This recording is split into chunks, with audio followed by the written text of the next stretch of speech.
Let's look at our 1 to 20s. If you are an opposition supporter, just a caveat, a reminder, this is an Ipswich Town podcast. We haven't kicked a ball in anger in the Premier League yet. Let us have our fun. Let us have our joy. But we'd really love to hear your views on Ipswich and where your team ranks in our list as well. I've crowdsourced from the Whole Blue Monday team what we think the situation will be across the entire Premier League for the 24-25 campaign. And I'm going to put it on the screen and get your immediate reaction. It's going to cover up our faces. Good thing or bad thing, not for us to say. But here it is, guys. And I found it really difficult because I think there's a lot of much of a muchness. I don't know if it's a generally a weak division in general, but I look at Brighton and don't think they can be nearly as strong as they have been previously. I think Wolves might be kind of low-key good, but Bournemouth, you never really know. Everton have struggled of late as well. Brentford, if the Ivan Toney situation, confusing. Nottingham Forest struggled last season. We've all got them finishing 18th. Southampton, I think there's question marks over the manager. Leicester, there's question marks over points deductions. I mean, could we have timed this exactly right, guys, in terms... Great. Joe, your thoughts on the kind of competition?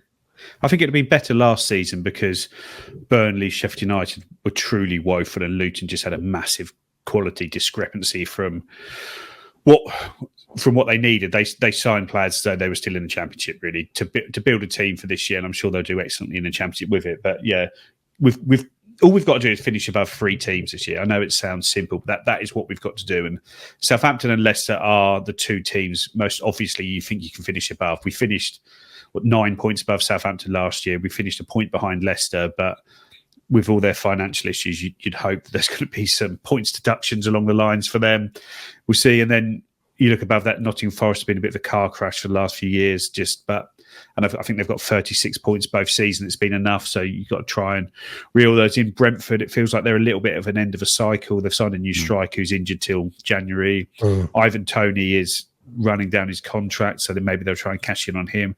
Thomas Frank has clearly been looking at other jobs because he was sort of on the list for Man United, for Chelsea, for England currently. So it does maybe feel like he thinks he's taken them as far as he can. So is he going to be on the lookout for a job that pops up as soon as it does? I don't know. They just feel a little bit end of a cycle team, but they're a fantastic team with fantastic players. And if we finish above them, we'd have done amazingly to do so. But we're going to have to finish above one of those sort of teams to do it.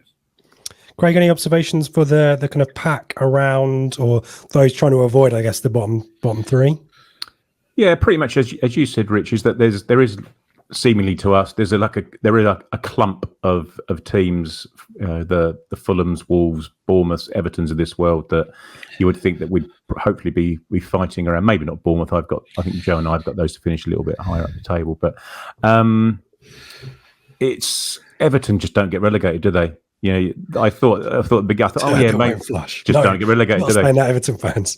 No, they'll finish 15th, 16th again, 6 points clear or whatever at the end of the season. So, yeah, it's just we just need to be in that group of 4 or 5 teams that are hopefully 17th and above come the end of the season. Do you want to, both of you, I'll give you an opportunity in the bottom 10. What is your kind of low key? I'm pretty happy. I think I've got a very astute prediction that maybe goes under the radar. Joe, I noticed that you've got Leicester finishing 19th. I don't know if you want to talk through that one, maybe. But yeah, Joe, we'll start with you. Any prediction there you want to point out as you think is a pretty good one? I think maybe Brighton in 16th. I think that they obviously their plan this summer was to lose their manager, whose name escapes me at the moment, De Zerbi, and replace him with Kieran McKenna, and that didn't happen. So then 3 weeks later, they appoint a 31-year-old who's managed St. Pauli in, I think he had 1 season in the Bundesliga. He's obviously a fantastic young coach, but it's a big step up to come from a small club in Germany. St. Pauli are not a big club. They're not like their city rivals Hamburg, who get massive crowds, even though they're in a division lower than them, to go from that into the Premier League. And Brighton, they've sold a lot of players over the years, haven't they? They've sold Caicedo, and these guys have lost, I think, is it Lallana's gone to Southampton this year, so they've lost a big bit of experience out the dressing room. And I just don't feel that they remind me a little bit of Southampton a few years ago. Not when they got relegated last time, but when they kept selling these players to Liverpool and kept doing it. And it's like you can't just keep finding them coming in there. And you may think you can, and you may think you're smarter than everyone else, but sometimes reality can just bite. And I think it may bite for them this year. And I think that I could see them having a up and down season, but maybe they fall the wrong side of the line, but then they're not what they were 2 years ago. Right, interesting one.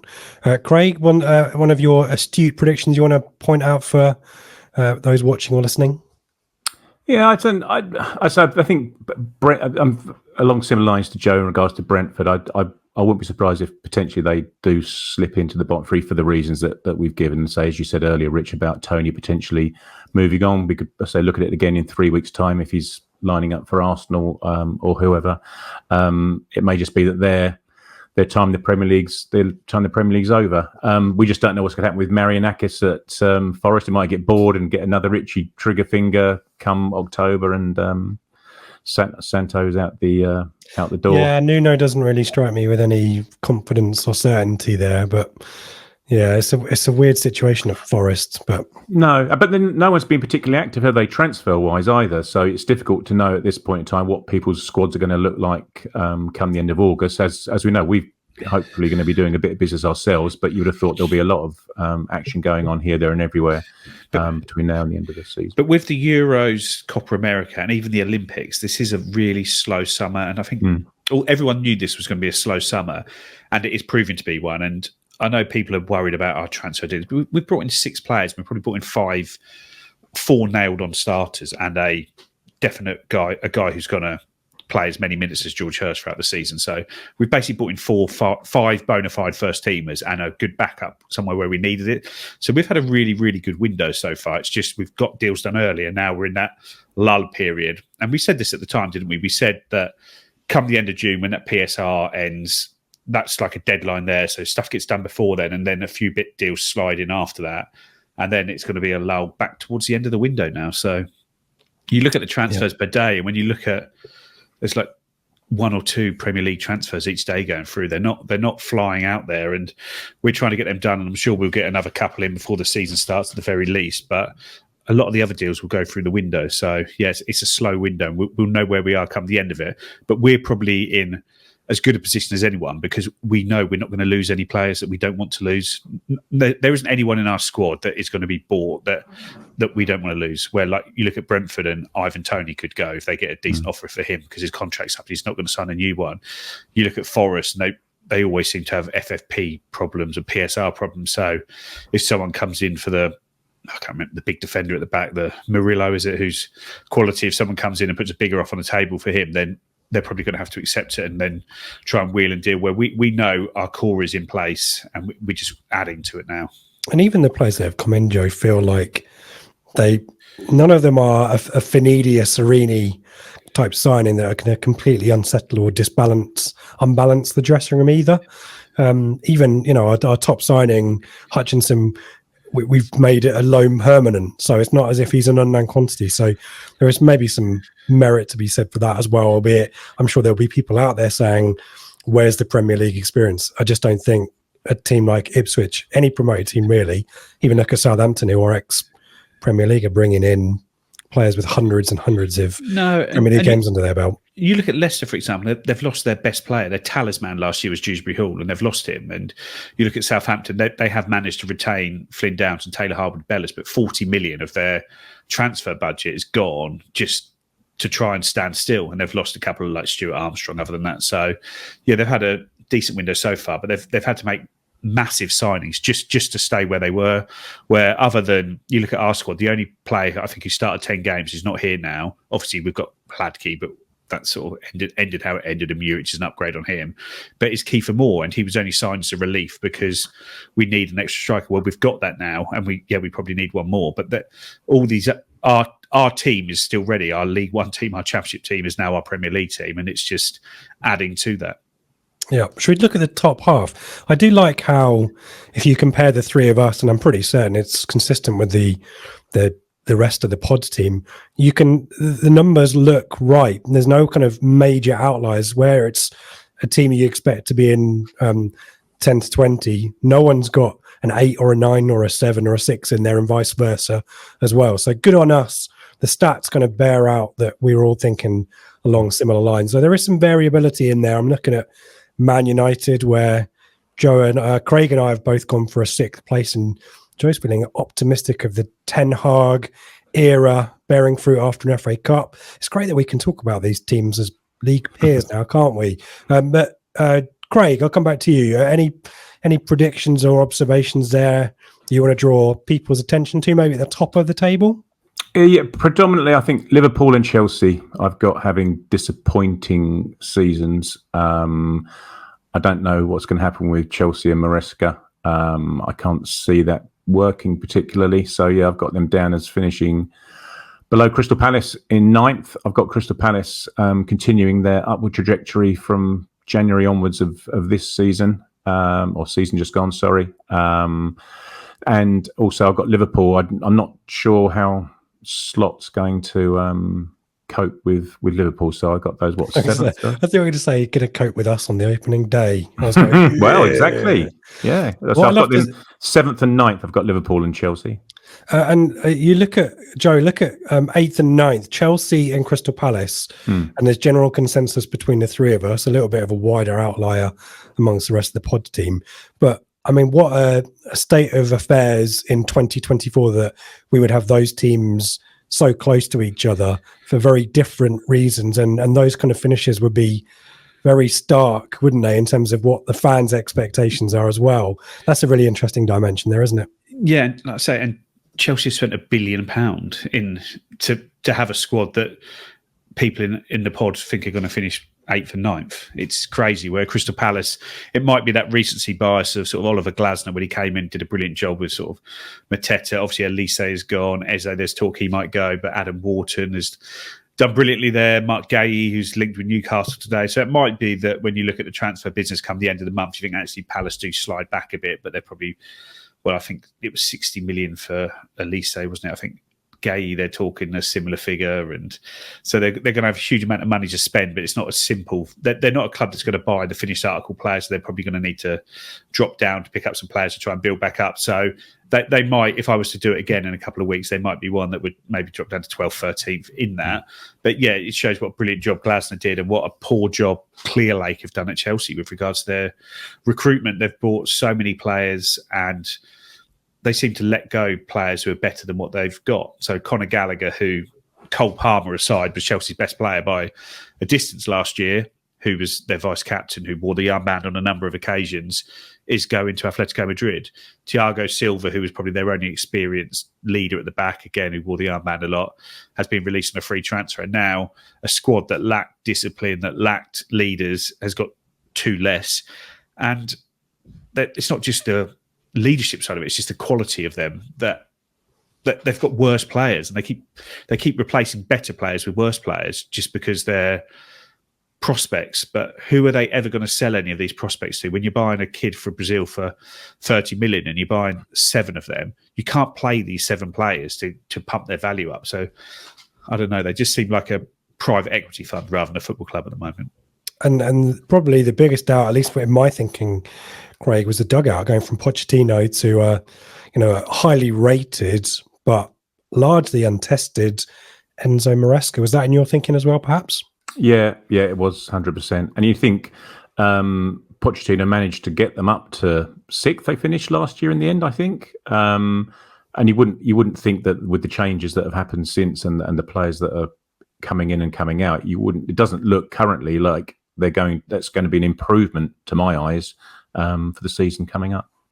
Craig, do you want to single out any of we've kind of mentioned Liverpool, any other predictions there you want to flag to the attention of those watching or listening that you think might go under the radar? Well, Neil in the chat's pointed out I've got Villa finishing 4th. I'd just like to point out that they finished 4th in the season we've just had. So, I haven't gone too far out of the comfort zone there. But yeah, it'll be interesting. I just think I don't necessarily love Villa, but I certainly do love Unai Emery. I think he's a fantastic manager. But whether Champions League football will affect them this year, I suppose that could be the only doubt there. He has been the master of managing a sort of league campaign along a European season for years, though, hasn't he? He does seem to know how to do that well. And obviously they've got Jaden Philogene in there to help them. See how many minutes he gets. Joe, both of you gone for Arsenal to win the league as well.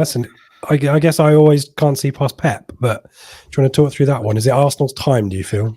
I just think Man City have won 4 in a row now, haven't they? And no one's ever done that before. And it just feels to keep going at that impossible standard. And Arsenal have pushed them really close the last 2 seasons. So I just think it's maybe their turn just to get over the line, just to Man City just have a slight fallback. And Arsenal, I think in every season that Arteta's had, they've got a few more points. A little bit better. And they've got up to 89 now, so you've got to think they're going to break 90 next season. They're incredibly solid defensively and just need to maybe just add that goal scorer, don't they? But no, they're an excellent team, and I think Arteta deserves one for this period in the same way that Klopp deserves one for when he went up against Pep for all those years. That had Liverpool come out of that run where they were insane and got 90 odd points 2-3 seasons in a row, if they'd have come out of that run without a title, it'd have been really, really unjust. And I think it's the same now. If Arsenal don't come out of this period without a title, it's going to be really, really unfair, in the same way that Sir Bobby Robson should have got one in the late 70s, early 80s for Ipswich.